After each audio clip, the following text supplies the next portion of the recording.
kind of on the name of, I don't know if anybody has asked this, but Illume. Yes. What inspired that? I could guess, but I don't want to guess. I'll ask. I'm sure the people you'll who guess are right. behind. Yes, so Illume is to illuminate. It's from the word illuminate, which I'm going to show you soon. We got together with this mission to see how could we create stories, create narratives, build upon what was happening already in the city and in the country and share that with the world. So when you would Google Rwanda at the time, we had what we would call the 2Gs, the genocide against the Tutsis and the guerrillas. What would you say has been the most surprising thing about business that you have learned? My goodness. Communication is key, and checking in as frequently as possible is key. Are we all going in the same direction? People don't always buy what you say to them. They'll often buy what others have said about you. So when you have the quality of your work that stands for itself and you're consistent with that, that builds your brand more than the number of times you can appear on social and talk about something. Treat your business like a business. If you're a creative that's beginning the creative agency, who is your partner that's focused on business? You didn't say illustrator, you do lettering. Lettering, yes. And I'm not going to lie, it's been a crazy journey. There are some years when you're just sitting there saying, well, I tried, I did my best, this might be it. Because I was telling you earlier that I think you should bring that to the podcast. Yes. I think you should show people. This is public accountability. Public accountability. Because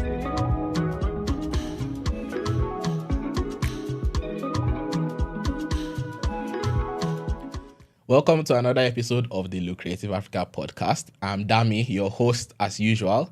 And today our guest is Joan Mazimhaka. So I'm going to tell you a bit about Joan, but I'll let her to tell us more about herself. So Joan is the co-founder and CEO of Illume Creative Studio. In 2010, Joan and 4 co-founders launched Illume in Kigali with the ambition to change what you see when you Google Rwanda. Today, Illume is a creative sector advisory and program delivery studio, designing programs that help creative practitioners build sustainable enterprises, strengthen their capabilities, access markets, and grow meaningful professional networks. So now that's the very formal bio. So now I'll hand it over to Joan to tell us a little more about herself. Joan, welcome to the show. I'm so happy to have you here. Thank you for having me here, actually. It's good to be here. Very happy to. Oh, where do you want me to start? Yeah, so I think maybe we should go 15 years back. Yes. So that was kind of when the whole vision and the journey with Illume started. Yes. So, yeah. So how Illume started. So, yes, we have been working here in Rwanda for 15 years, going on 16. So Illume started when 5 separate individuals, we were all working with different companies, different organizations. We had different backgrounds in legal, in conservation, in marketing, in tourism, everything else. But I particularly was working with RDB under the tourism department. And so part of the work that we were doing was developing narratives around Rwanda. So I was doing storytelling long before I thought about it being storytelling. And so part of that work was to host some events and experiences that would bring people to the country. And so it was within that scope that we got together. So the event was called FESPAD, the Pan-African Dance Festival. And I needed a team beyond the team that was already very supportive within RDB to help us to execute. So we needed liaisons for some of the artists that were coming. We needed photographers. We needed people who support with promoting the event. And so in doing that, I had recruited some of my friends for that. So these are friends across Kigali. Yeah. But we started to look at how people would arrive for the festival and they would be very surprised about everything that was happening in Rwanda. Yeah. This was the same with tourists as well. Yeah. Because what we had seen very often is Rwanda as a country was distinguishing itself, was coming out of the tragedy of the genocide against the Tutsi, was positioning itself well globally, but that was like at a national scale. This is what the country is doing. But when it came to other elements of the country and the city as well, so creativity, fashion, business, people weren't really seeing that. So when people would come to Rwanda, to Kigali, they were constantly surprised. So we realized that there was a gap in communicating about what Kigali really has to offer, what Rwanda really has to offer, or really who we really were as Rwandans. So we got together with this mission to see how could we create stories, create narratives, build upon what was happening already in the city and in the country and share that with the world. So when you would Google Rwanda at the time, we had what we would call the 2Gs, the genocide against the Tutsis and the guerrillas. And those were things that were very relevant to the country and still are to this day, but they became the only things that you saw about Rwanda. So our mission was to change what you see when you Google Rwanda, as I said. Yeah. So that means that we had to produce the content. We felt compelled to produce the content, produce the work. How could we support everybody as well to tell their story? So that meant that we would create our own things. So we would do our own photography and have our own exhibitions, but we would also work with organizations, with businesses, but also like spoken word events and also dance events, music, just so we could populate the internet with what Rwanda had to offer and what Kigali had to offer. So we got together, and in the beginning, we didn't know what that was called because we weren't an advertising agency, we weren't a marketing agency, but that's kind of, we had to define ourselves.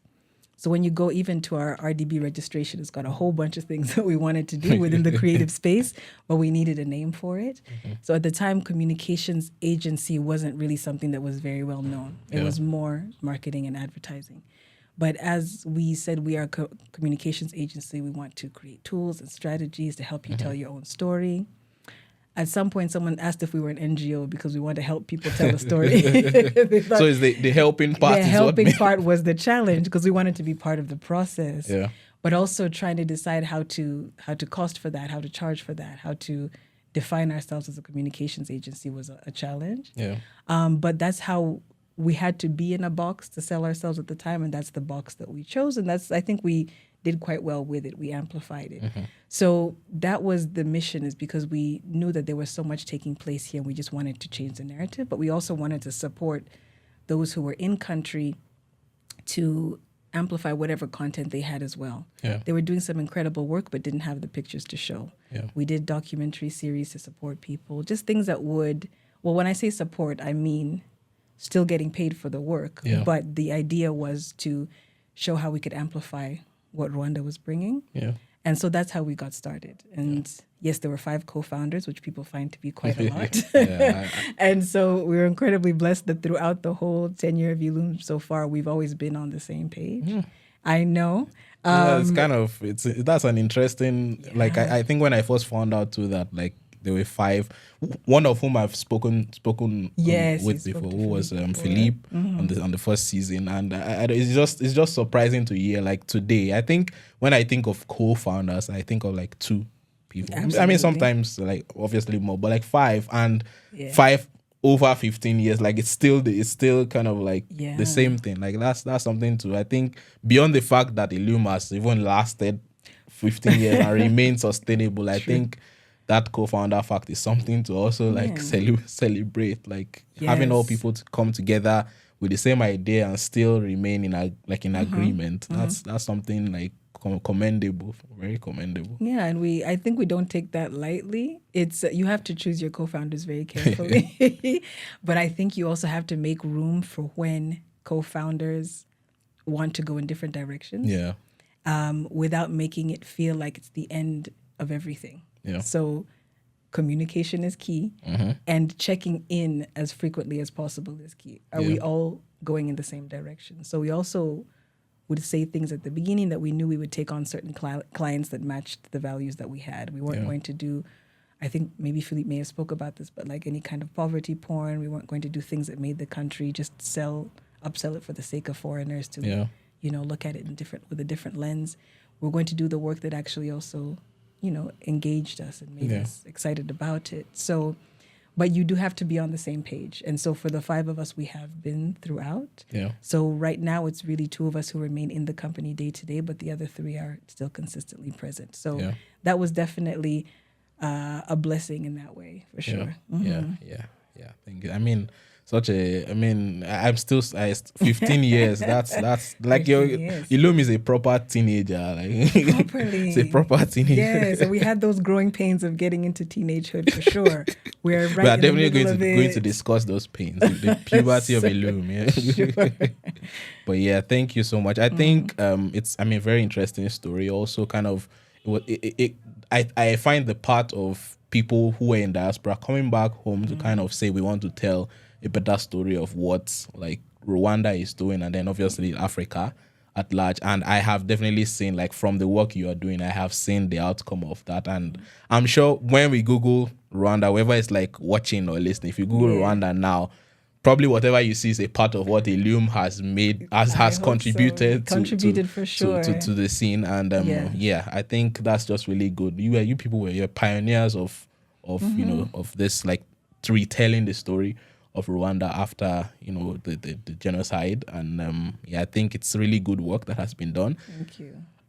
Also, just kind of on the name of, I don't know if anybody has asked this, but Illume. Yes. What inspired that? I could guess, but I don't want to guess. I'll ask. I'm sure you'll guess right. So Illume is to illuminate. It's from the word illuminate, which I'm going to show you soon. So our partner Anne came up with the name. Yeah. And it was behind that, to shed light onto something, to illuminate something. Yeah. So that's where the name has come from. Yeah, I guessed right. You guessed right. There you go. I guessed right. Yeah. But okay. So now I think, you know, just going back down memory lane, your journey with Illume, I think, what would you say has surprised you the most? So let's go back to, like, when you started 15 years ago, almost 16 years ago now, and today, where Illume is at. What would you say has been the most surprising thing about business that you have learned? My goodness. Is this a long enough podcast? I don't know if there's also one thing. We can. All right, let's think about it. Okay. The most two things. That's an interesting question. I think, well, the most surprising thing, I think, is maybe looking back and seeing how adaptable we've been as a business. So, especially when you're a creative and you start your business based on your vision, you want things to fall in line with that vision. So the type of clients you work with, the partners you have, the work you produce, the service you offer, it has to align with what you dreamt up, because you went from your creative eye, your passion, to turning it into an actual business, and you want that kind of alignment. But the market doesn't always match that. Your potential clients don't always match that. The time, like things like COVID, don't go according to your plan always. So being adaptable is something that is critical for business. But I think what surprise has, when I'm looking back, it's at how many kind of iterations of the company we've had based on the circumstances that have been presented to us, and how we've had to adapt in order to maintain in the industry. So agencies, previously as a communications agency fully in-house, we've had a lot of peers that have also started up agencies. And for those of us who are still here after this time, that's been such a big part of it, because you'd have to balance that, what you have to offer with what the market is looking for, what you have to offer with what the environment has presented to you. Sometimes it's about adapting for pricing purposes. Sometimes it's about who is actually taking on the kind of work you're doing versus who isn't, who used to versus who doesn't. In-house teams versus hiring an agency. All those things happen in business, and you have to be adaptable. So I think that is the biggest thing. From when we started, we knew that we had a vision to do one thing, and how much that has changed over time, I think, has been surprising. So it hasn't really shifted what we want to do, but how we do it has changed the most. I think if I'm going to kind of like bring that or try to summarize it into like a word, I would say adaptability. Adaptability is the one. I think the things that has surprised us the most is the adaptability. I think maybe the requirement of it and our ability to also manage it. Deliver, and deliver. Very interesting. I think now that would lead into the next question, which was I wanted to know, like, what do you think are some of these, well, I won't call them secrets, but some of these things or qualities or skills that you would say have been the biggest contributors to the sustainability of Illume. So now you have mentioned one being adaptability, but which other ones would you say come to mind that you would say has helped Illume be financially sustainable, like over this past 16 years? So for the creative sector, I mean, sustainability takes on a different form. Yeah. It's not what everybody understands as sustainability. Yeah. So it's not one. You don't make the same amount of money every month. Yeah. You don't have the same number of clients every month. You don't have the same number of teams, expenses. It's up and down. Yeah. We have our seasons, which are more profitable than others. Mm-hmm. And so for a sustainable creative company, what that looks like, it means that you have to look at whether or not you can operate within your space. So do you have enough funds or finances to be able to sustain yourself as the founder and your team for your products or your services that you have to offer? Do you have enough to actually maintain that? Do you have a pipeline? So enough, maybe a pipeline of potential clients coming up or potential events or things that you want to do. Do you have enough cash flow to sustain you during the harder times when we don't have enough when the seasons are lower? Yeah. And then are you actually potentially able to have the business run without you as a founder present? Yeah. And so when we look at sustainability, it doesn't mean you have the exact same amount every time. It just means a lot more to do with preparation when it comes to the creative sector. Yeah. So we take the times where things are actually flowing in well, and then you have to kind of prepare for what's coming up, which will inevitably be a dip. Yeah. So we had to learn over time how to manage that when it comes to our finances in the company. Yeah. So that we don't always have what's in front of you, and every contract has an end, and it doesn't necessarily mean a renewal. Yeah. So how are you preparing for what's coming forward? What's in the pipeline? Do you have the cash flow? Do you have enough to sustain yourselves? Mm-hmm. And COVID taught us that lesson as well. Yeah. Because for many of us... COVID taught many people many lessons. Listen, you had the pipeline, right? You knew exactly what was coming down the line. You had prepared for it. And then everything was gone. Disrupted. And so everybody who was doing anything in person, any kind of photography, video work, supporting with experiences or events, all of it is gone. Yeah. So we still had staff that we had to make sure we're paid. Yeah. We still had office rent, even though our landlord was fantastic and was reducing at least prices for COVID times. It's still there. Yeah. And so you also have to plan for a future that's completely uncertain. Mm-hmm. So we had to, at that point, there was the adaptability. So we have to adjust and say, okay, people still want digital. We upped our design work. We upped our strategy and consultation work with people as opposed to being live events. But you have to manage how to do that. But that's when you start to see when things can get shaky. And I think we experience it if you're an individual founder, if you're an individual creative, you might have to adjust for yourself. And that might be slightly easier than if you have a team. Yeah. But with that in mind, you have to prepare. So that sustainability looks a lot more like preparation than it does, just gathering, because our industry is too volatile. Yeah. But with that in mind, I think it's important for the more we grow as an industry, the more the ecosystem around us has to be able to also support the creative industries. So very often we've just had to do this on our own. You're relying maybe on grants or like a personal loan or something that's going to support you. But at the same time now, more than ever, we need the industries around us to be able to support the volatile sector like the creative sector, much like they've done for agriculture. This is a possibility. Yeah. Yeah. I don't know if I went a bit off topic. Oh, no, it was on my. I think I can now kind of. my mind. I can now kind of.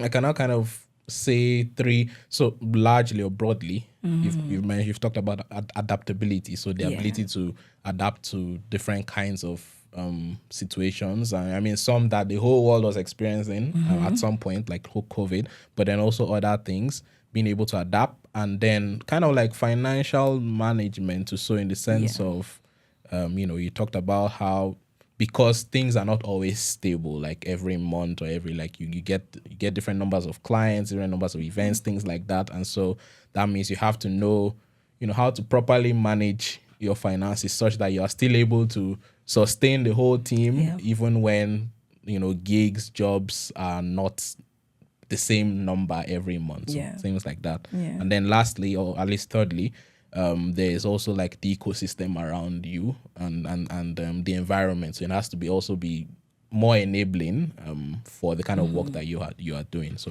did I Yeah, that's good. Summarize? The third one is less in our control, but collectively we can kind of that push one, there's a lot it. of stakeholders involved in that, but I mean, it is still something that is needed. So absolutely, yeah, that definitely makes sense. I think also just on that, I think that's, you've talked about like kind of the skills and the qualities that have made you be able to sustain or be sustainable collectively as an agency. But how about individually? So as a person, as in your role as a co-founder and CEO, what skills or qualities do you think has helped you, navigate these past 15 years? Yeah.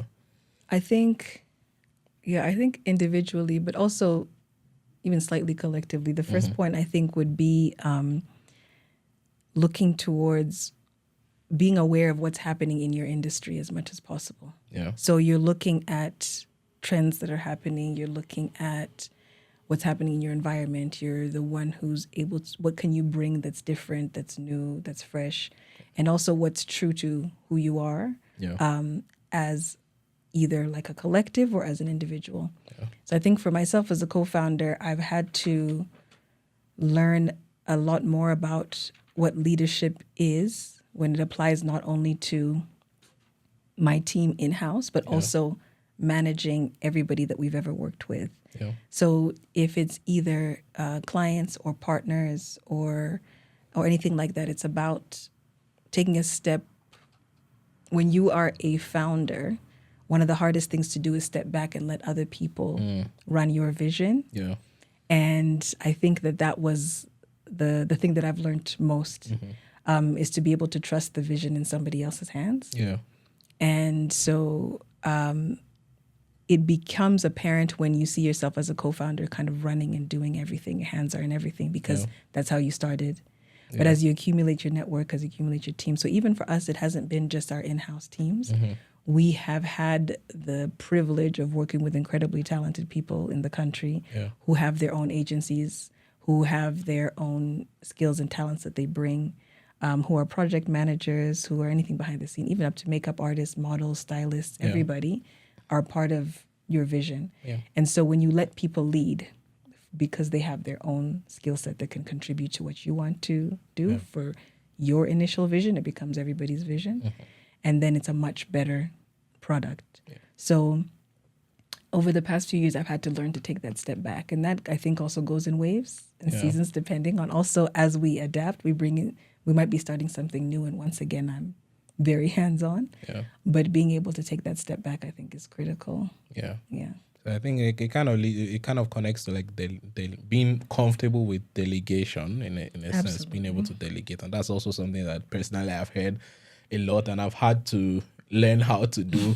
It's not easy. You have something like really you've established in your head. It's not easy. But sometimes we just have to let people have their own agency, and as much as we want it to be a certain way, sometimes maybe we have to let it be their way. And I mean, obviously there's things where we will still kind of have to bring back our touch in, but sometimes I think you just have to let it go so that you can also have the time and the resources to focus on things that maybe only you can do, or you're the only one who has like the ability to do certain things. So I think that's the trick. I think we can get very caught in the minutia of things, in the micro, because it's important to also know your micro. Yeah. But it does take away from your ability to step back and look at where you want your company to go, what you want to do for the future, because you're just in the weeds of it all.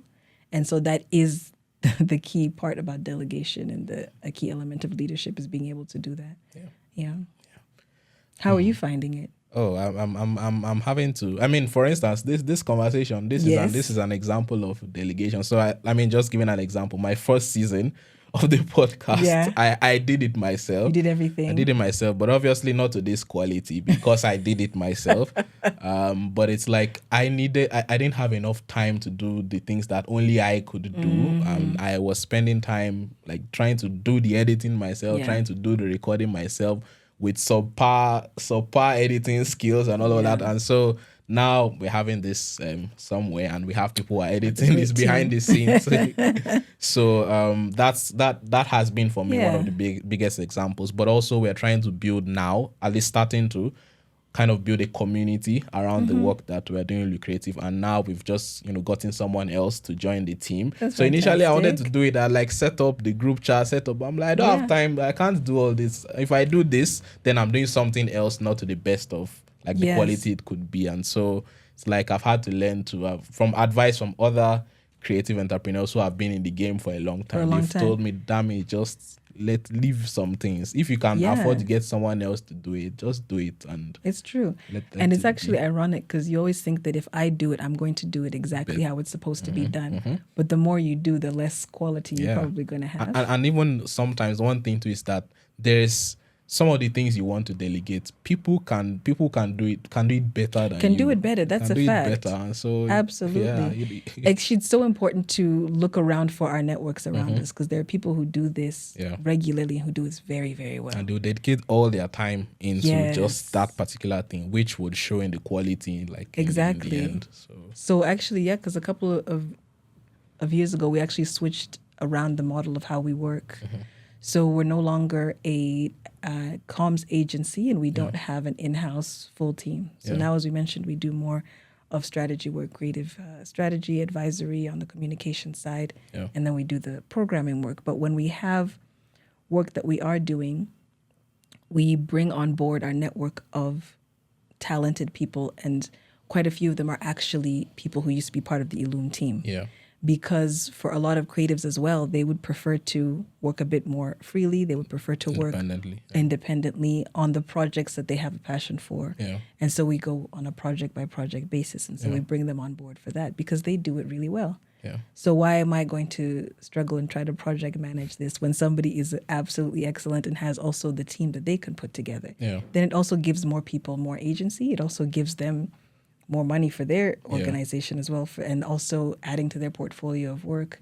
So we have to look at this whole ecosystem as one that is supporting us continuously. Like each business benefits from every other business. And I think the more we look at it like that, the more we see possibilities open up. For collaboration. And the more work for collaboration, and the more work you might get, the more projects you're able to do, the more experiences of your own you're able to create, because you have more brains in the room, more talent in the room. Yeah. Definitely agree with that. I think maybe just going back to something you mentioned earlier on, and I also heard you talk about this on some of the other like interviews that you've been on.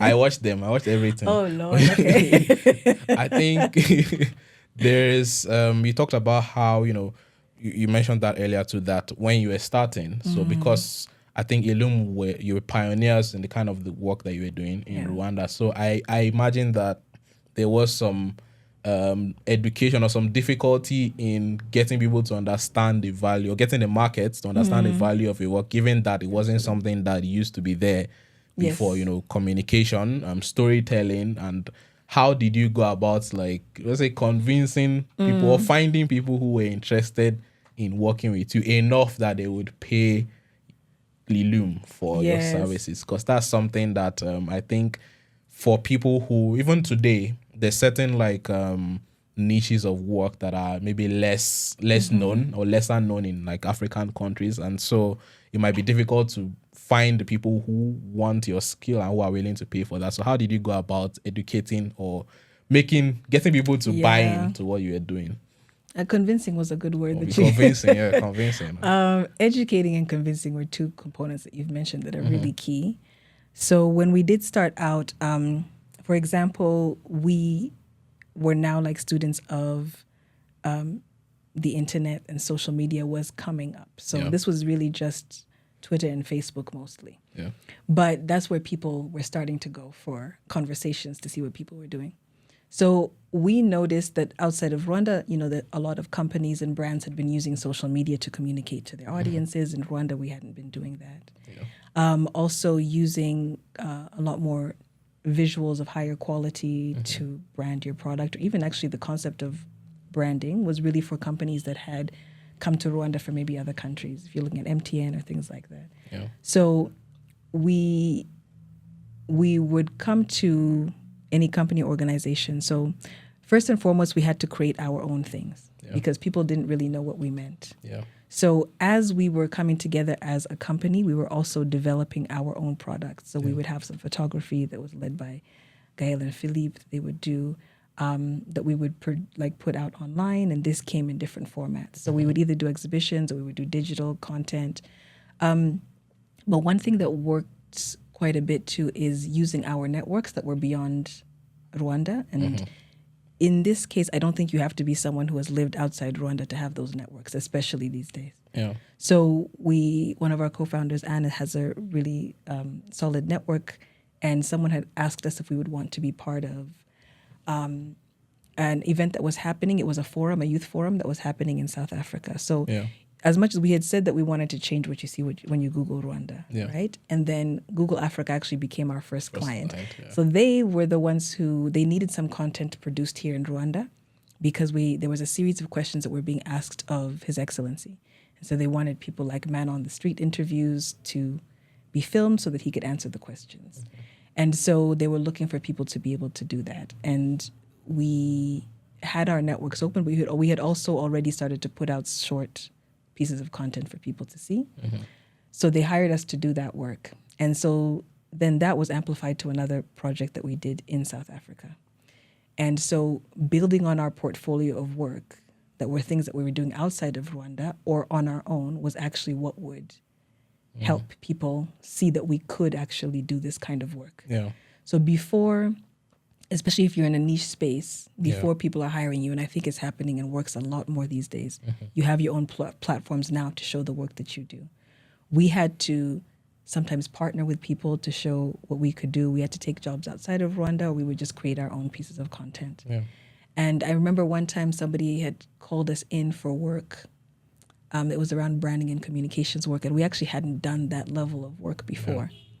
So they brought us in for the interview, and they said, I want to see the things that you've done that look like this. Show us your... So we said, we actually haven't done anything like that before. And they said, so why are people saying your name all the time? And we said, I don't know. I mean, we're doing our own things, but I don't know why they're saying our name for this. But we adapted. So we said, what we can do is this for you. So we slowly picked up our clients bit by bit. So for a lot of clients that were going online for the first time, we put some of those larger organizations and corporates on Twitter for the first time.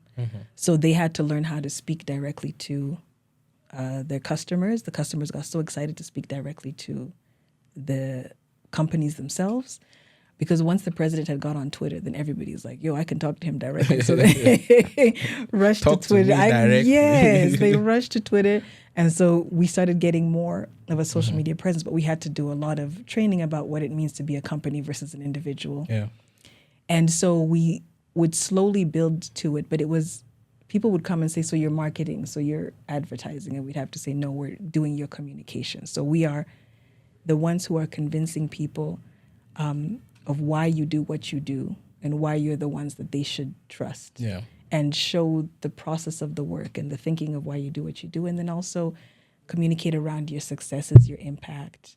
And that's how we slowly had to build it. But a lot of it is sometimes doing things on your own. So for example, you with this podcast, you were doing it by yourself.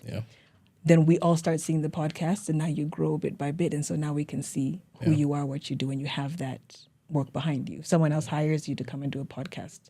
For them, you have this portfolio that you've never did for anybody else except yourself. And that's already the work that you can show.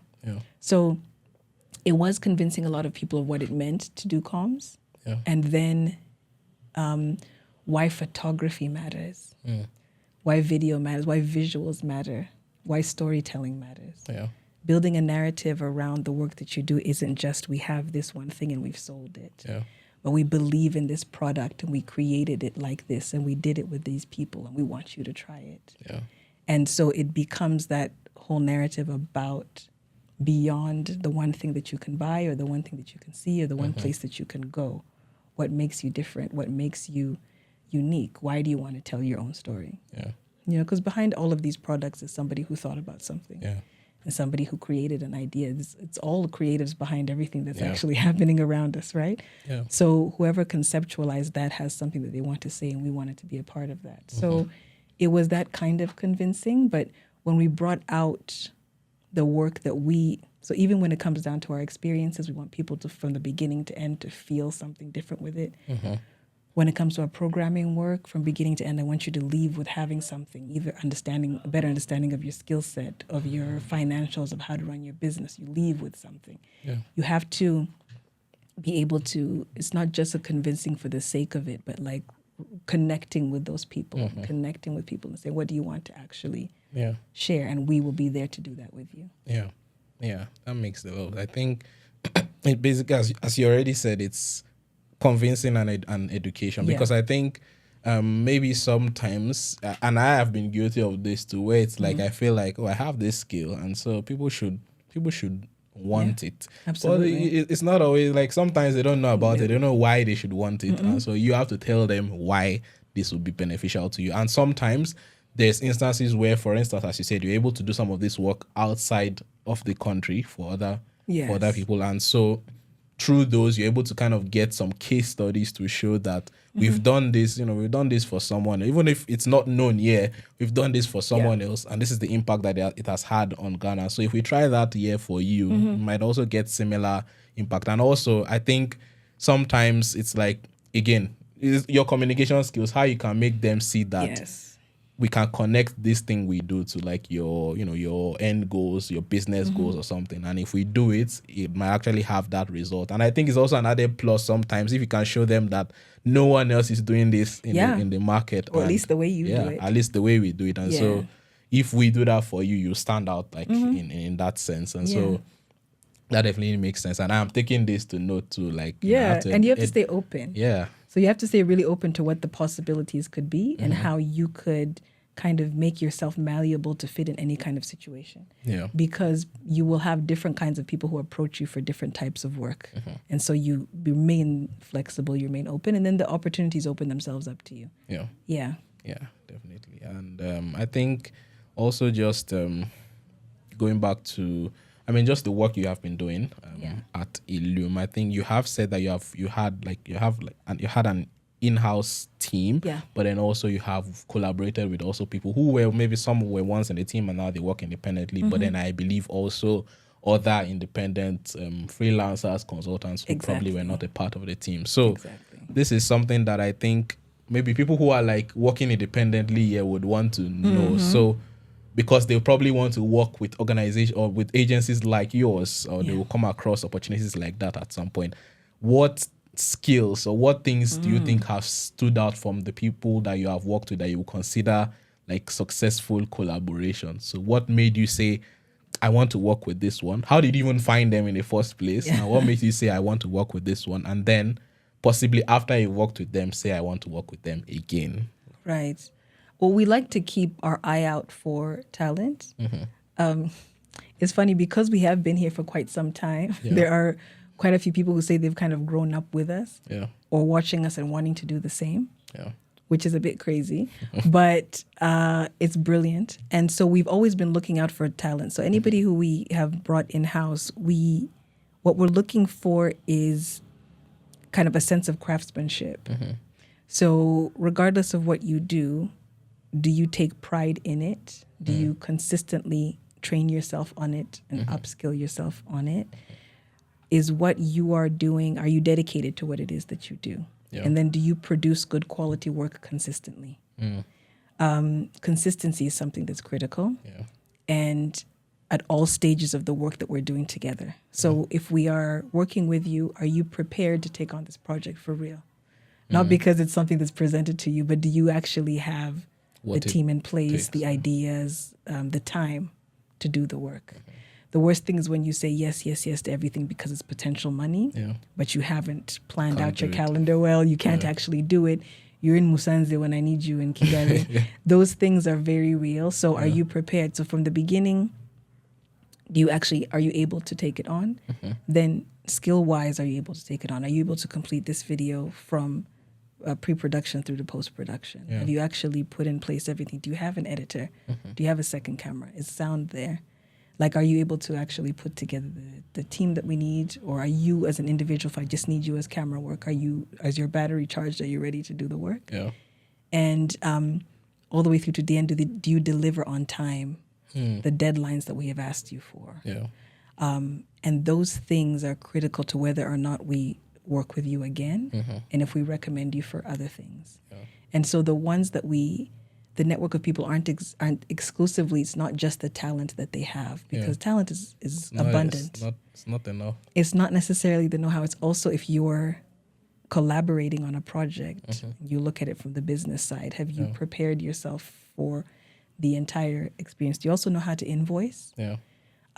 If you're a company, are you VAT compliant? Those details are critical to whether you're prepared as a business to partner with other businesses. Yeah. If you're an individual, obviously as well, you might have like just withholding tax, not VAT, but do you know that? Do you understand those things? Yeah. And it's critical to say that not everybody does, and we don't expect everybody to when we first start working with them. Yeah. So a lot of times it's also supporting those who are new in the industry to tell them to prepare them. You're going to need to have all these things for us to work with you. So it's the skill, it's the talent, but it's also how you operate as a business or as an individual who has a service that you're delivering. Yeah. That's the difference between working with you and working with you again. So that's where I think what we encourage though is, we've been here for a long time, enough so that others who do the work that we do are similar to what we've done before. Yeah. They don't need Illume to put them on the map. They're doing that for themselves. Yeah. They're obviously producing their own content, and it's incredible. Yeah. So we approach people as peers, not as a big sister or a big brother kind of a thing. It's a peer. You started this yourself. You've created your own business. You're here. Collaborate with you. It's a collaboration. So if we all have that same kind of approach, then that's usually how it would work. Yeah. But we're always keeping our eye out for people who are incredibly talented, and then also just supporting them as much as we can too, by just appearing at their things or we have a hashtag that we have called Creative 250. Yeah. Which is essentially hashtag. So we just saw so much talent across sectors. So if it's in the fashion space, if it's in videography, if it's music, if it's craftsmanship, if it's even architecture, people who are doing amazing and dope things here in Rwanda. And so we just try to use our platform as much as possible to amplify their work. Yeah.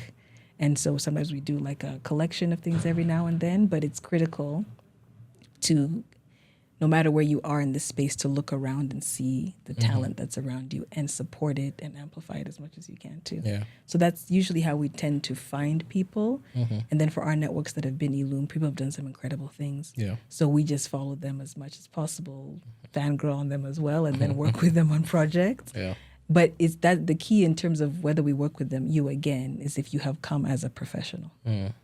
Yeah, I think from what I'm getting, it's basically, yes, the talent should be there, but also broadly your work ethic really matters. Because as you said, for the people who you're working with, there are probably people who are kind of already established. You're not a like big sister trying to be a big sister to them. They already have their thing and you're working with them. And so for them to have got to the point where they can, like, they're already standing on their own, they already have their thing. That probably indicates that some of these qualities that you're mentioning, they have them for the most part. So that definitely makes sense. And I think now inversely, so what are some of the, let me say, mistakes or things that you have seen that maybe the creatives you might have collaborated with that they might have done, or things that they might have done that you felt like this is something that maybe they could have done better and they didn't. So just so that people who are listening can also learn mistakes that they might have made. Because for instance, from what you're saying, I have personally had in the past, I have taken like projects that I didn't have the time to execute, and I just said yes, and that had its backlash, obviously, and it's something like I had to kind of get back to these people and say, some like apologize for, but I'm not sure if those people would have recommended me to someone because of those mistakes, but now I know better.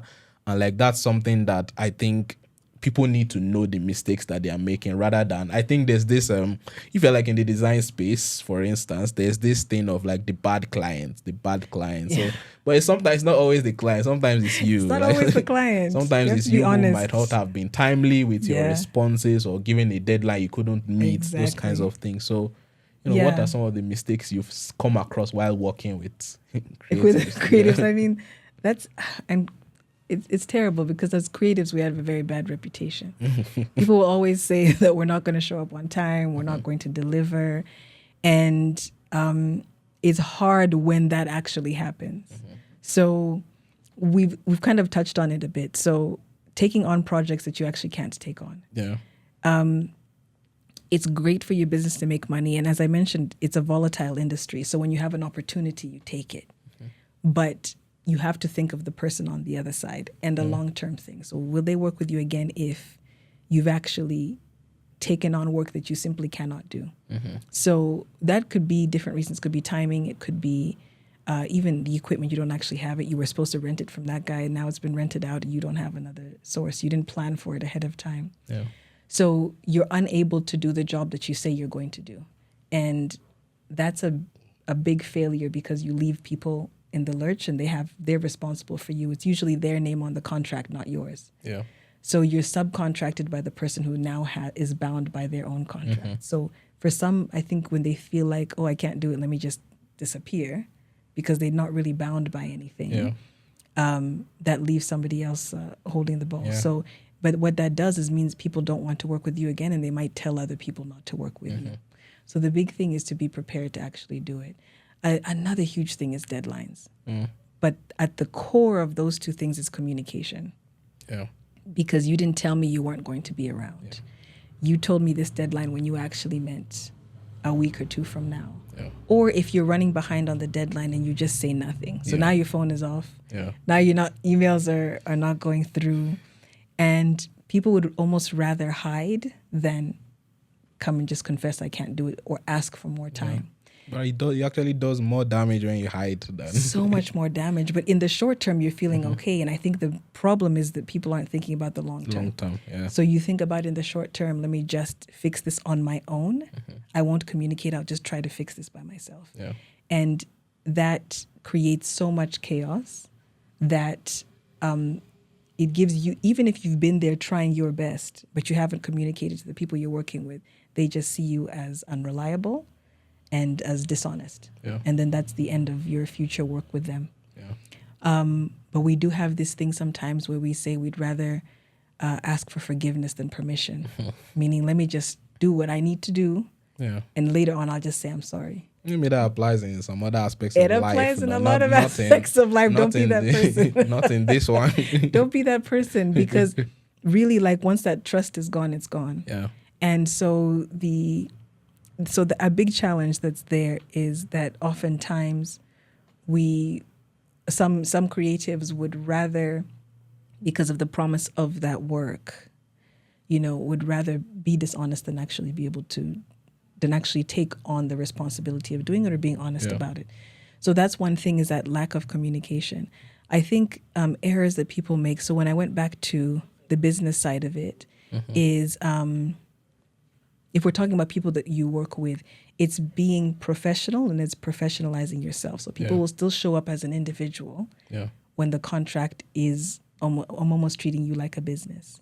So are you prepared to do the work? Are you prepared to do the invoicing properly? Because we've often had people that we now struggle to pay because they haven't done that compliancy part of being a business, or adding certain, the taxes is a different conversation. Are we going to get into taxes at some point? If we talk about pricing and taxes, that's a different part.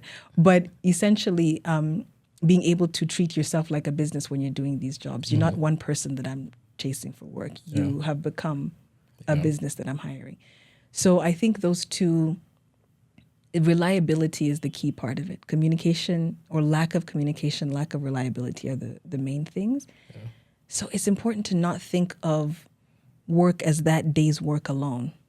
But we are in a space where we're essentially in a gig economy. You might get day by day work, right? So you treat everything as if it's only happening for that day. But all the work that you're doing is building your reputation, is building your brand, is preparing you for other work. So that's where you have to take it as seriously as possible.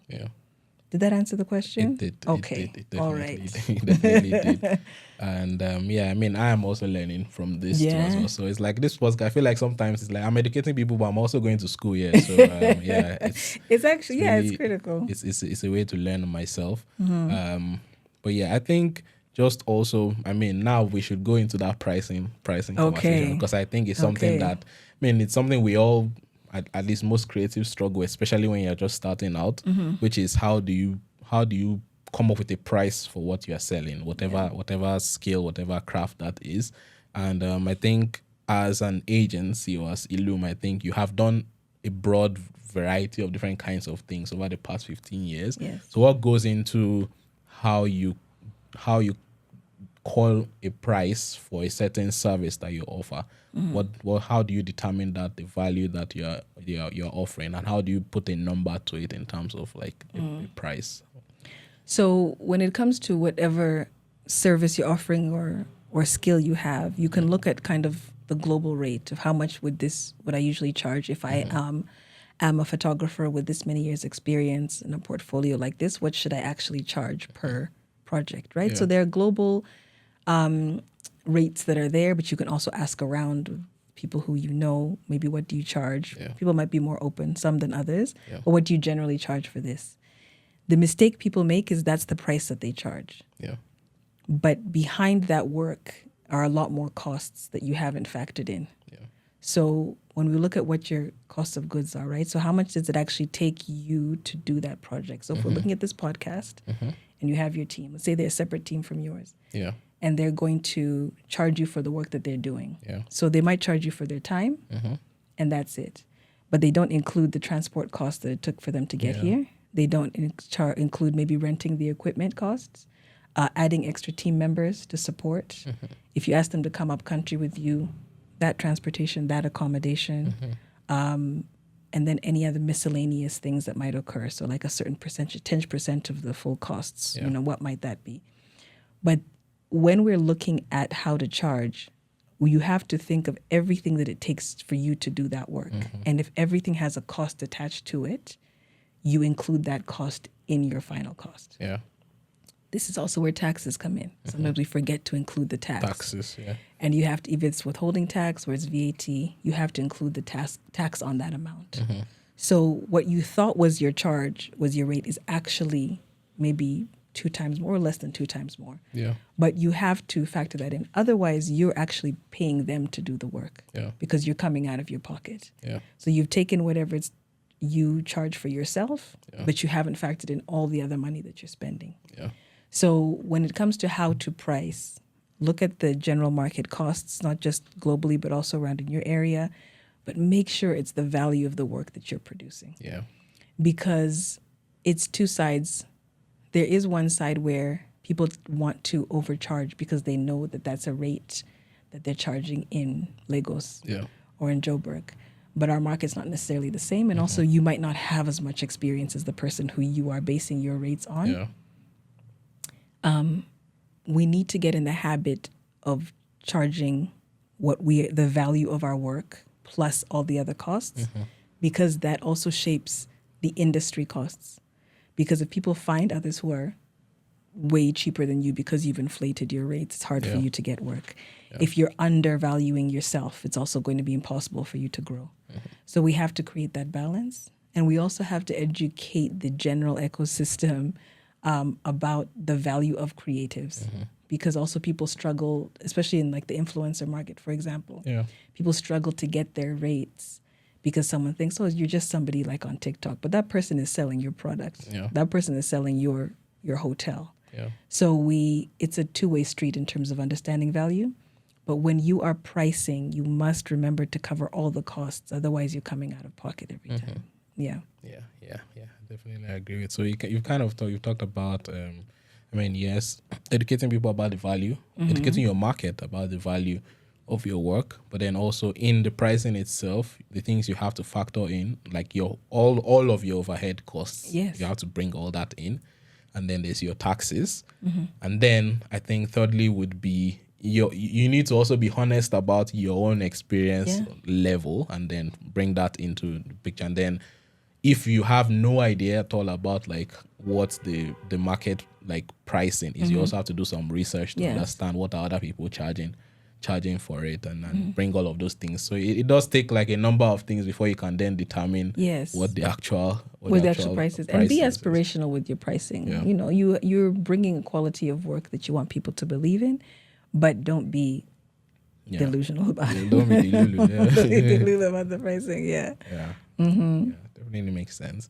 But something also that I know that you are an expert on, just from your experiences, which would be, I would say, branding. Okay. Because it is something you have done a lot, like in your communications work, but then also part of your main goal, or initially when you started, was coming back to tell, to change the story of Rwanda online, and what people were seeing from outside the country about the country. And to some extent, that is the country's national branding, is what you're trying, because it involves like the stories we tell about something is constitutes its brand. So bringing that down to the individual now as a person. So how would you say that creatives should deal with branding, or look at branding when it comes to themselves and their own work, in a way that would kind of benefit them in terms of like the profitability of their of what they do? And so these are creatives who are selling a service. Yes, selling something. Yes. There's a lot to be said for consistency. You mentioned Cynthia, and I always tell her she's the most consistent that I've seen. It's fantastic. There's a lot to be said about consistency, not just in terms of how frequently you talk about the work that you do, but in the quality of the work that you do. Because people don't always buy what you say to them. They'll often buy what others have said about you. So when you have the quality of your work that stands for itself, and you're consistent with that, that builds your brand more than the number of times you can appear on social and talk about something. So when you are offering any kind of a service, if you have a product, if you're designing, if you're putting on a production, all of that, the brand is designed more around what you do, how well you do it, how consistently you do it, than telling people about it. So as much as possible, we want to create a brand that matches the work that you deliver. So is it speaking to your clients or speaking to your audience? You know, so you might be doing something for yourself, but you're not really reaching the people because you're not speaking to them. Does it speak to what you want to bring? Are you being genuine? Are you being, in terms of what you want to deliver, is it matching your values, your desires of what you want to produce for people? And then when people are engaging with you and your brand, how much do you engage with them? So I'm not just talking about digital engagement, social media engagement. It's about when people are trying to reach out to you, are you responsive? Can people find you? Do you follow up? So a lot of the brand looks like at the forefront, at the face of brand. This is what brand is defined as. How do you look? How do you look to an audience? What do you produce? How visible are you? But the building blocks of a brand are behind. So that kind of consistency, that kind of, do you match what you're trying to sell to people? And then, so when it comes to your individual branding, I think those are the key things to think about, is not just how you present yourself, but can you back that up with the work that you do? Very key points. And I mean, I'm also a branding enthusiast. So these are things that are very... Does that resonate? It does. It does resonate. It's a lot, because it's like the same thing when it comes to even company branding, for instance. It's like, it's not just the logo. It's what's behind the logo. The logo then represents those things. But you have to make sure those things are consistent, or else then it's like you say, these are your values, this is what you do, but then when people are actually working with you, they don't see all those things. So they will form a brand for you based on what they see. It's true. They will form it for you if you don't form it for yourself. In the end, that I think that very, very famous Steve Jobs quote about branding, which I think anybody in branding like knows at this point. You know, brand is who people say when you're not in the room. I think that still is a very good, like 100%. 100%. That's going to last forever, because that's exactly it. But what people then need to know is that they do have an influence on what people say about them, and they should kind of, as much as possible, try to make that influence be to your benefit, like to your benefit and what people are saying about you. Yes. And it's important also to take in what people have said and adjust. Yeah, and not based be on that. stubborn about it. Yeah, fair Point. point. That's also, unless it's something that you do need to be stubborn about. Unless it's something you have to be stubborn about. For there's example, like pricing. People say you're too expensive, but you're like, this is the value of my work. That's what it is. That's it. If people, if you have a vision and you're executing on that, people don't necessarily trust or like it, but you know it to be true. You stick to that. Yeah. But if somebody says they're always late, you adjust that. If somebody says they said this and they delivered something completely different, you have to listen to your audience. Like it's objectively bad. Objectively bad for your business. Yeah, exactly. Because there's certain things where it's like, I think of I've heard, I haven't flown like Ryanair for instance, but I've heard that like they're known for their affordability, but then also you expect, because of our affordability, you should expect that the services will not be what you get in Qatar Airways or something. With Ryanair, there's an airline in the US which I think closed down. Why aren't I remembering the name? Spirit Airlines. Never flown it, never encountered it, but all the stories I see about it are terrible. So now if I was there, I would automatically not want to fly the airlines because the brand precedes them. That is global, and I don't know, and it's a regional airline. I think it's a domestic airline. Yeah. It's key. It's the kind of thing where your reputation leads before you actually enter the room. It's very important. Yeah. Very important. Yeah. But I mean, also now I think going back or more like going forward. So for people who want to start what Illume started years ago, so basically not doing the same work, but who want to start maybe a company or an agency, a creative agency doing something similar right now. What's what 3 things would you say they should focus on the most in let's say in their first 3 years? What 3 things in their first 3 years should they focus on? Oh my goodness. To start a creative agency. Yes. So when you're starting a creative agency now, number one, I think you need to see what the environment is. Are your services needed the way you have presented them? So a creative agency now is completely different from when we started. Yeah. So we didn't have as much a digital presence. We didn't have AI. We didn't have all of these, I think, digital tools that have completely shifted agency work now. Yeah.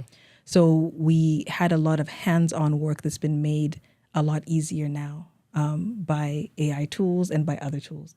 And so it's important to see right now as a creative agency, what are you offering that people cannot do in-house on their own? Now, I'm a big proponent of AI, love it, but I know that it cannot yet do what we as humans can do and still needs to be guided by who we are. So it doesn't mean that you don't incorporate it, or if there's a tool for that, you're not needed, but how is it complementing your work? How are you using it in your work? Yeah. And with that in mind, how are you selling yourselves as an agency now?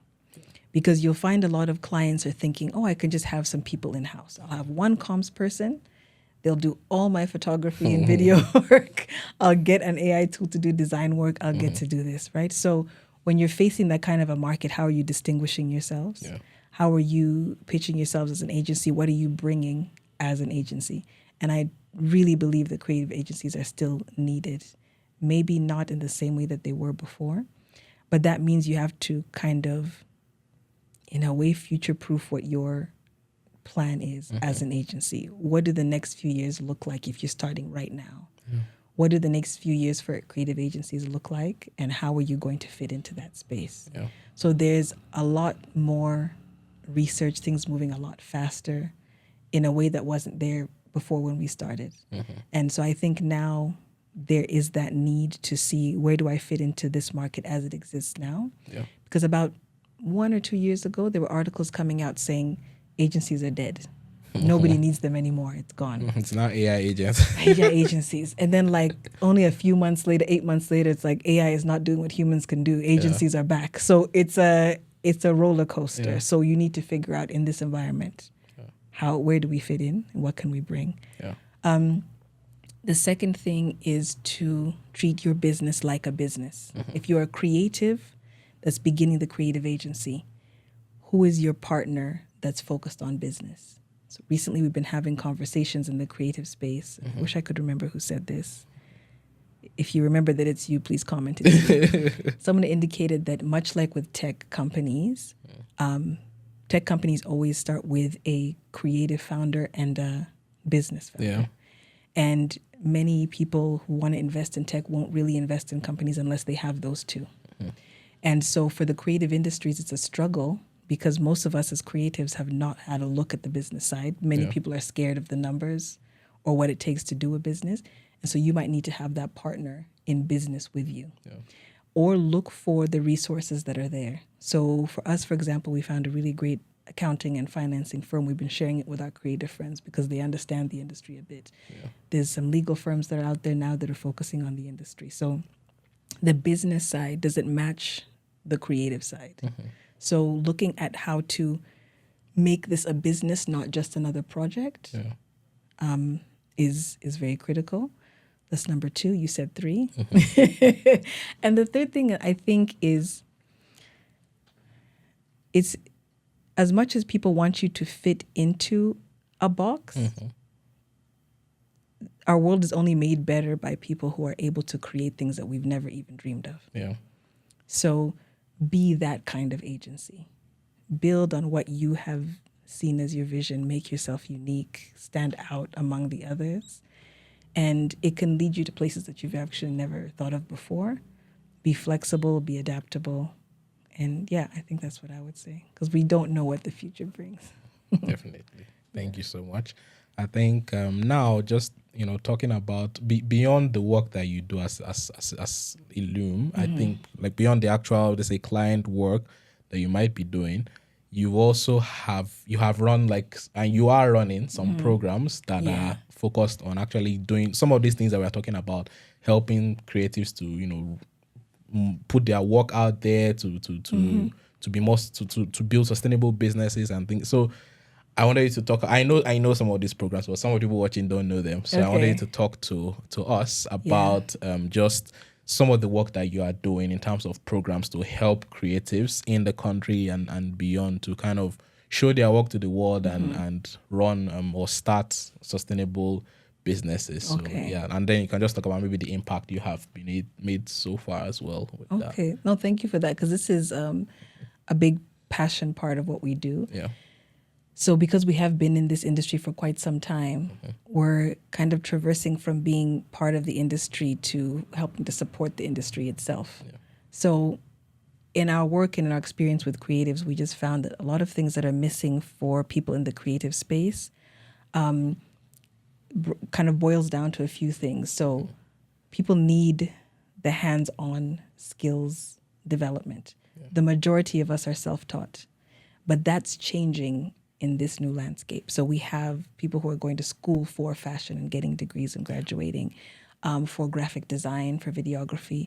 Before, it was really just pick up a camera and learn how to do it on your own, watch a few YouTube videos, University of YouTube, and you've got it on your own. So, but we realize a lot of people don't have access to the actual hands-on skills using the tools themselves, but also learning about how to professionalize their business, how to do your own portfolio, how to put up your website, how to be responsive, how to charge. And then also there's a sense of community around it. So people often feel in the creative sector, you might be the only one who's doing this kind of work. And in creating these spaces, we're also building community around that. But the programming work is really designed to primarily help people build those skills and create that network, connect them to sustainable mentorship opportunities, because you often learn best from people who've been doing it on their own or who've been doing it before you. And a lot of our mentor opportunities are coming from people who are maybe outside the continent. And all of that doesn't necessarily apply to how we work on the continent and in the country. Yeah. So we want to connect with as many mentors as possible who've lived this experience before and can guide them along the process. The programs also focus on supporting with like finance and business skills, because those are critical for sustainable creative enterprises, not just for you to do it today. Yeah. And then access to market opportunities, networking opportunities. That's what the programs are designed around, because it's not just building your talent. As I mentioned, like the country's brimming with talent. It's not always talent that needs to be upskilled. It's all of the things around it that could Yeah. make you a sustainable enterprise. Yeah. So that's what the programs are designed around. So we started with the African Women Storytellers program.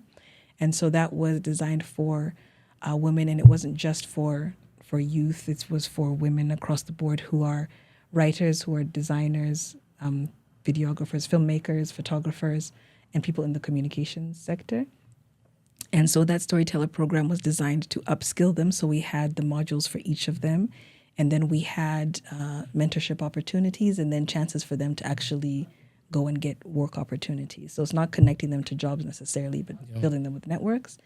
Then we had our content creators masterclass. So the African Women Storytellers program was done with Hiva Fund, which is out of Kenya. Yeah, And I yeah. mentioned them because that fund is incredible for creatives. Yeah. So there's Actually, an opportunity. I'm very aware of the... If you are a creative, please look for Hiva Fund because Even they me, have I'll look for- opportunity. I'll look Please for look for it. They have opportunities that are designed for African creatives. Yeah. And I am a huge fan, and I think I've overtold them this, but the opportunity to provide support, whether it's through grant support or other ways, for African creatives based on our cycle of how we get income, how we produce work, what our seasons are. It's critical to find those kinds of support systems. Yeah. So our Content Creators Masterclass we did with a team called Discover Zambia, based out of Zambia, and the Tui Care Foundation. Now, this was fascinating because Discover Zambia is not the national campaign for tourism. It's not like our Visit Rwanda. Yeah. It's individuals who felt like Zambia wasn't doing enough to promote it as a destination. And so they just started to use user-generated content and build on it. Yeah. And it's incredible high quality. So they had a really great experience on how to tell stories and how to actually be able to build on brands and yourself as an individual storyteller. So together with Nikon and them, we actually did workshop for content creators exclusively. What was great is that they actually brought cameras for them to use to practice working with, and then they were guided through about a week long of training. And so the third one then that we have now is the Creative DNA program with the British Council. Yeah. And so the Creative DNA is something that happens across Africa, but it's the first one in Rwanda. And this is a fashion accelerator program. And it's very exciting because we are looking at not only we're looking at the creative enterprise element of the fashion industry. So we will have sessions that have to do with skill building and hands-on skills, but also how do you going to turn your passion into a business that's sustainable, and then linking them with access to market as well. And we're trying to do that in the most creative way possible. But my favorite thing is discovering these designers in the country. Yeah. The African Women Storytellers program actually started because there was somebody in the U.S. Embassy looking for women photographers, and they were told that there were no women photographers in Rwanda. End of. Not by the embassy, by other people. Yeah. So, but someone said you should ask Illume because they knew who we were. So we did Reputation one going reputation. before Let's say reputation first.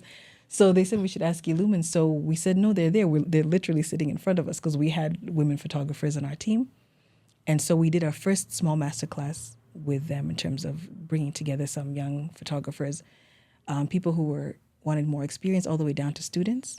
And so we realized that this kind of program work was needed for people who had that passion, but needed to take it to the next level. So for us, this isn't just about upskilling people or providing classes. This is about building the industry and the ecosystem around it. And through this, we've also been working with the stakeholders in the industry because we want to make sure that when the people are ready, the ecosystem is also ready. Yeah. Yeah. Yeah. Very really impactful work that's being done. I've been following even the African women storytellers. I followed that. That was like some years ago. A couple years ago, yeah. Not Not just, so I have been seeing the pictures on your Instagram page, which we'll get to, so people can also see. Appreciate that. But yeah, so I mean, really good work, and please continue doing the work. People like us, even though I'm not in fashion, but yeah, people will. I hope it will get to my own niche at some point, like some work that you'll do in the future. Absolutely. Hopefully, but yeah, thank you so much. I think now just kind of wrapping up now. If we go back, like Before we wrap up, okay, you didn't say illustrator, you do lettering. lettering, yes, And so you do design lettering, it's your own unique skill and talent. Yes. I was telling you earlier that I think you should bring that to the podcast. Yes. I think you should show people This is public accountability. public accountability. Because that beautiful work that you do, this should be the platform that you use to show us more of that. Because I can't wait to see it. I'm very excited. The concept itself is really fascinating to me. Because I do a little illustrating on my own, but lettering is something that I think takes a different skill. So I'm looking forward to that. Accountability. Thank you. Now, my next guest now that we're going to have now, because you have said that next guest must get a gift, a lettering gift. So and where's mine? Mine will come. It will come. It will come. It will come. Right. Keep me accountable. Yes. Okay. But I think just wrapping up to just kind of wanted to know if you're going to go back to again 2010, around 2010, what would you tell younger Joan who is starting? What advice would you give her, knowing what you know now with your journey over the past 15 years? What advice would you give her? And I'm not going to lie, it's been a crazy journey. There are some years when you're just sitting there saying, well, I tried, I did my best, this might be it. Because it always seems like smooth sailing, especially when we can say, looking back 15, 16 years, it seems like everything has been really fantastic. There have been incredibly challenging times and things that we never would expect, not just external factors like COVID, but like even internal factors or this system around you. Yeah. So looking back, to be fair, I think I'm pretty proud of what we have done as Illume and what I have done as one of the leaders of Illume. Yeah. So I would say, do it the same way, but just be less afraid. That's enough. We'll make that into a quote card and post. I did again. No, I'm serious. Yeah, do it the same way, but be less afraid, because that fear is what then tends to pull you back. Yeah. Thank you so much. I think now I'll just close up with some very rapid questions, so we don't have to go too deep into these ones. Right. But first one. So, name a business, a book, a business book, a podcast, or a resource that you feel like every creative should check out. I'm going to look at it. Yeah, sure. So it's a book. Read it So one thing that changed, especially in the recent years, was a book that I read, and I want to get the title right. So it's Essentialism: The Disciplined Pursuit of Less by Greg McKeown. Oftentimes we feel like acquiring more is actually going to get the job done. But when you look at what is key and what is essential in front of you, and you start to kind of sweep things away, you get to the core of the why you're doing something, who you're doing it for. And this book completely changed the way I looked at what growth means for the company. So that's the one. Oh, thank you so much. We'll link it, and I might probably read it too. Yes, you should. Okay, next one. So if you could give every young African creative just one habit, what would it be? Consistency. Okay. What's one word that you hope that people will associate with Illume in the next 15 years? So I think the one word that I would want people to think of with Illume has been, for the next 15 years, has kind of been the word that has come up from the past 15 years, which is innovators. Innovators. Yeah. Makes sense. Okay. And the final thing. So, can you nominate someone that you would like to be a guest on this podcast? Yes. Oh, that's exciting. One person? Now that I feel like it would be beneficial for me to allow you nominate more than one, so that we'll use this to publicly send it to them and say, Joan has nominated you. Oh, that's such a cool thing. I'm trying to think of people who wouldn't kill me. Because the first two people I thought of are very shy but are extremely talented. So I would... And also, they don't have to necessarily be like in Kigali or in Rwanda. It could be from that's true. They could be from anywhere. Yeah. From Kigali, I would say Denise Uwera, who is the author of Strong Women Behind a Strong Coffee. Okay. And I would say that because she's great about and very passionate about speaking about brand, about storytelling. but she's shy about it. So that's the one I said is going to kill me, but she's fantastic. Dominica Longa, who is, who's the founder of Imagine We. Yeah. Now, if we're looking globally, I think people who have fascinated me, and I don't know if I'm going to say her name properly, is Frances. So Frances Kwakopome from Ghana. Yeah.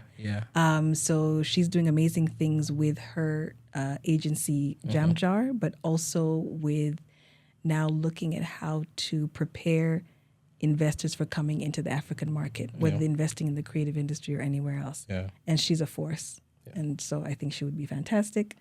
I did say only women. Let me see if I could put a few men. I don't mind. You don't mind? I think those would be great. Yeah. And then for the creative sector, I'm sure I'm thinking of a million people that are not coming to my mind right now, but those are the ones. We'll carry on the conversation. Okay, perfect. Those are the ones. Behind the scenes. So yes. But yeah, so I mean, thank you so much for being a guest, for saying yes to my invite, for being a guest on the podcast. And where can people who are listening, who are watching, where can they find you and your work online? Thank you so much. And thank you for having me. This has been fantastic. So you can look for us on Illume Creative Studio, but on our digital platforms, it's Illume, so ELOOM. It's phonetic. So you can find us there. Yeah. And please support all of the creative talent that we amplify as well, especially right now with the Creative DNA project and program. Go look for the designers. Go buy some of their work. It's fantastic. Thank you so much. Thank you so much, Joan. So, thank you so much for tuning in to yet another episode of the Lucreative Africa Podcast. Or at least I hope it's another episode. But even if it's your first one, please don't forget to like and subscribe to our channel. It's somewhere down here. So if you are watching, please subscribe. Click that button right now. I'll give you 5 seconds. 1, 2, 3, 4, 5. I hope you have clicked that button. Thank you so much for tuning in. And until next time on the next episode of the Lucreative Africa Podcast, stay lucrative. Bye.